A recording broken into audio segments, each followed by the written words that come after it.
Oh man, goodness. Those exceeded my expectations. I tell you what, I was sitting on the toilet about November last year, maybe earlier, and I seen RC post these, and I said, I need a set. But I already had a set of RCs I bought the year before, and I couldn't really justify buying another set of wheels just for fun, so I drove the car into a wall, and now I got the ones I wanted. So even as well as I felt the first outing went last week, it didn't go perfect. There's a lot of room for improvement. I kind of hastily set up the 4-link on the car, and as you saw the second pass, as soon as I tried to put some power to this thing, it didn't pan out. It was fine on low power, like a high 130, 60 foot. It didn't care. It wasn't upset about it. But as soon as I tried to put in like a mid 120s, high 120s, 60 foot, it wasn't having it. As soon as I go to the brake, the front end came up and it just drove itself clear over to the Christmas tree. So at the track, if you remember, we made an adjustment. We preloaded the rear housing a little bit to move some weight over to get the car to steer back. The amount it took to steer the car back is more than I'm comfortable with. So now we need to look at the rear housing. I'm thinking it might have moved. Not like a ton, but with all the new Heims and everything, after you hit it a couple times, things are gonna like settle in a little bit, stretch,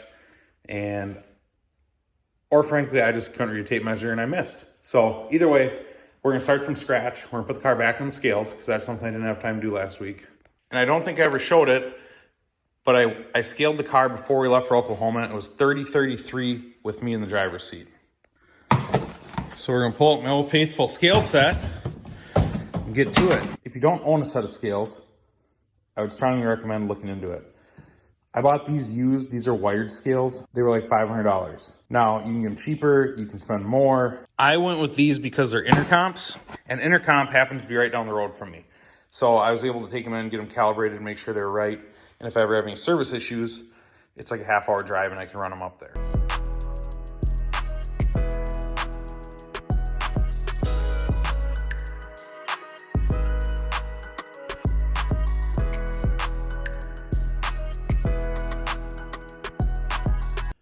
So you can see looking at the scale here, the car actually might be a little bit heavier. They do bounce around like a pound or two depending on how the suspension is loaded and whatnot, but we're gonna call it a wash. The car's the exact same weight it was. However, we did make some wild improvements on the bias. Now keep in mind, that's completely race ready. That's me, that's the equipment, that's the fuel, everything in it as it sits at the line. The couple pounds may actually be because I've got the scales sitting in the car this time, or at least the head unit of it.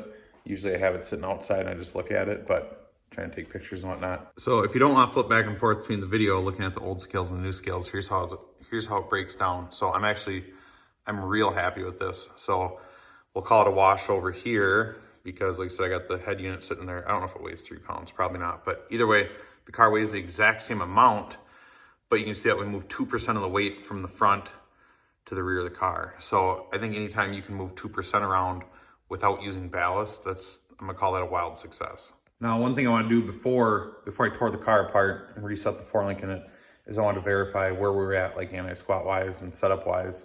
The setup I've been using is what was in the car when I got it. I literally, when we dug it out of the desert, insert joke about, bar breaking and what happened. But when I dug it out of the desert, I didn't take any bolts out. I didn't do anything. I left it exactly the way it was. This is a really good angle. Keep the beard, cover the double chin. Okay, so I already plotted out the 4-link because I was going to make you guys suffer through like 3 hours of me trying to do math.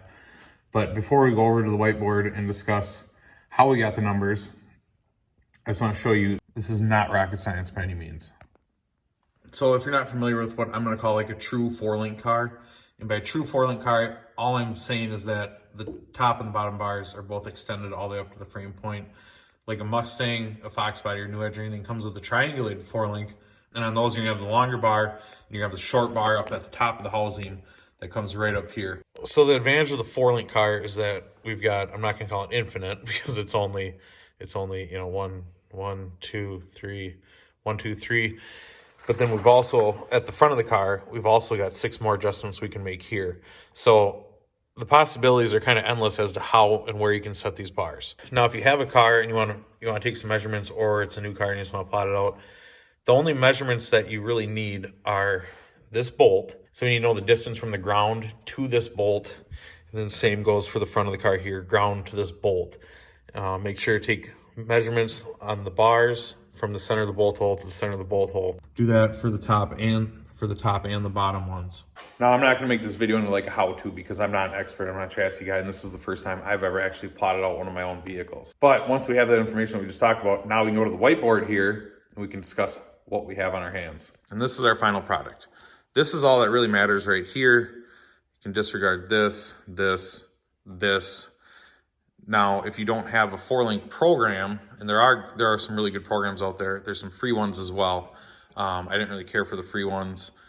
And to be honest, I thought if I figured this out like the manual old school way, like they used to do back in the day with some graphing paper, that I would have a lot better understanding of how this works and how the different settings play out under the car. And I am actually really glad I did it this way because I definitely have a way better understanding of what's happening here now. So some of the things here, like some of the key things here, we've got rear spread, front spread. We're just talking about the distance between the bolt holes, front and rear brackets. Another piece of information you need to know is this is what we're going to call our anti-squat line. So the anti-squat line, the easiest way to do it is to basically go from the bottom patch of the rear tire to the top patch of the front tire. So basically if you drew a line from the bottom of that tire, came up to the top of this tire. Now the ideal scenario here is that you know your exact cam height. So when we discuss the anti-squat line here, just keep in mind, this is not a perfect representation of the car. So once we got it all plotted out, I plotted out exactly how the car sits right now, how it's sat for, as far as I know, the last 25 years. This is your upper bar, this is your lower bar. See what's going on here, mounting points. These are the lengths of my bars, which you need to know that for when we put in the plots to figure this out. So when you look here, you see like the X and Y coordinates. X coordinate is just the length of this bar, Y coordinate is the height. So the bar is 20 3/4, and it's 5.3 and 5 off the ground. Same goes for this coordinate, and this coordinate. These are 0 because we're using this as a 0 point. So this bottom part of the graph, if this is our X and Y here, we're using this as our 0 point. So that's 0, that's 0, because we're not this way or that way. And now that I'm talking about it, this might make more sense if you just envision the axle being right here. So if your brackets have it set up so your axle isn't centered on these mounting points, like let's say these were plus or minus 2, you'd have to take that into account. It wouldn't be a true 0, you'd have to go forward or back. But let's skip the BS, nobody cares. There's a lot of great videos out there if you want to learn how to do this yourself. We're here to discuss what we got on our hands. So what you're changing when you're changing the bars is the instant center on the car. So if we follow these bars until they have a meeting point, that's right here. So these notes here, this is talking about our instant center intersect point, whatever you want to refer to it as. So I'm 33.02 inches forward from the rear of the car, 5.1 off the ground. If you do the math on the anti-squat line where it intersects with this, it gives us 68%. By today's standards, that's a super low number. The old theory used to be that if you had a bias ply car, you're going to have less than 100% anti-squat. So basically your intersection point is below that anti-squat line. If you had a radial car, you could get above it, try to separate the car. I think that's becoming more and more like an old school train of thought. There's guys out there now that are separating cars in a bias ply, which maybe like 10 years ago wasn't as common. So the car is set up old school, which is no surprise, given the age of the car and when it was set up last. But this does confirm a lot of things as to why I have some tire shake issue around like 40 to the 100-foot cone pretty often. That happens to me. The car gets it off the hit, which is because we have a really short intersection point, which means that the chassis reacts very quickly and it does its job in a hurry, but doesn't maintain as well down track. It also explains why when I do get all of it, the car is prone to go up on the bumper. Long story short, this is not ideal. But now that I have all this stuff plotted out, I'm gonna plot out like 5 different scenarios. So like right now we're at 68% anti-squat. We're gonna plot out like 85, 100, 110, 130. I don't think I can get away with any more than that. And now we'll have this with us at the track. So if we decide to make a bar change, I can say, yep, I know for sure if we go to this hole, that hole, and that hole, this is the anti-squat that we're gonna have, and we're not just guessing at the track, hoping for the best. Just a quick recap. The purple line is the anti-squat line of the car. Green lines are the bars. This is our intersection point. So the intersection point is the force of the rear tire, basically, or at least, so for me, the easiest way to think about it, the intersection point here is the force of the rear tire. So if the force of it is pushing up on this line, just picture this as the front of the car is going to naturally want to go up into a wheelie. If we push above this line and we push this line down, this is where you see like radial versus world car, it's gonna start to act like this. Right now, my car wants to go down in the back, up in the front. Most people out there now are shooting for down in the front, up in the back, which obviously makes a lot more sense than what we've got cracking here. Now, like I said, this is not supposed to be like an informative video teaching how to do this because I'm not an expert, but there are some really good videos out there if you want to do this yourself. Now that we have that information in our hands, we need to address the rear of the car. So I've just got this aluminum bar in here. If you ever watched Tim McCamus video ever in your life, you know that I definitely stole this idea from him. So all it's doing is just helping us extend the plane of the face out to somewhere we can measure. In this case, we're gonna measure off the 4-link bracket right here. So in this case, 13 and 13/16. So that's the passenger side, so I'll jump over to the driver's side. If we find an issue, I don't think it's gonna be here. I think it's gonna be in the actual alignment this way in the car. So going over here on our driver's side, just shy of 13/16 again. So in my non-expert opinion, do I think less than 1/16 of an inch left to right is gonna affect the car? No, I don't. To give you a perspective of where that comes from. So this is the wishbone here. It's got 2 mounting tabs on the frame and then a center point mount back here. So as you lengthen and extend the other side, it's gonna move this left or right. I gotta say, for like 5 a.m., a few days before we left, of a tape measure just off a frame rail, she's pretty spot on. Okay, now for my next trick, we're gonna see if it's square in the car. You guessed it, more things I stole from Tim McCamus. So just a plumb bob, it's hanging on the front of the housing on both sides, and I've got it in the general vicinity to line up where the cross member on the car is. The driver's side, we're about 22 1/8. Son of a... Okay, so I brought our numbers over here. If you can't tell, my brain doesn't compute fractions very well, which is why everything we had to do the other day got turned into decimal points. So 22.375 on the passenger, 22.250 on the driver, 0.125, also known as 1/8 of an inch. So it's 1/8 of an inch off, with the shorter side being the driver's side. So as I sit in the car, it gets cocked this way towards the Christmas tree. Idiot. So it's no big deal though. We got some time. So using these lower bars, we can change the pitch of the rear end like this. And I'm guessing we're not very far off at all. It's gonna be like less than a turn is gonna straighten this all out. So we'll fix that with the lower bars. And then I'm just gonna go through and reset everything.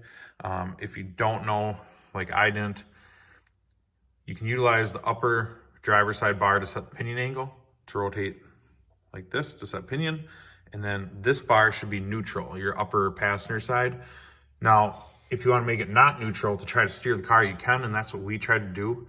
We were band-aiding by using this bar to tweak the housing. Now, looking back at that scenario, when the car goes this way, we should have known something wasn't right, because naturally the car should want to go to the left, just given where the power comes down on the right tire.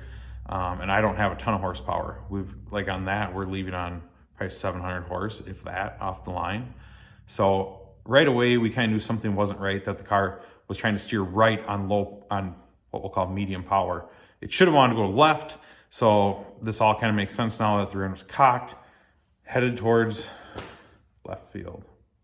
Be right field, I guess. But either way, that about wraps her up for today. If you ever wonder what happens around here during the week, it's just a lot of wild thoughts, scales, overanalyzing things. At least now we know what we need to do, because that was gonna drive me crazy. There's no way I could go back out there not knowing we found something. So we'll straighten that out. I might go down an endeavor of changing the shock bar, changing the anti-roll bar, because they're not ideal right now. But we're not gonna commit to that just quite yet, because we're in the middle of the season right now. But I might. And I might go racing this weekend. And if I do, it's not gonna be on a racetrack. But I'm not gonna promise you anything. It's a little thought up here right now. We'll see how this stuff pans out. But it's a possibility, so stand by.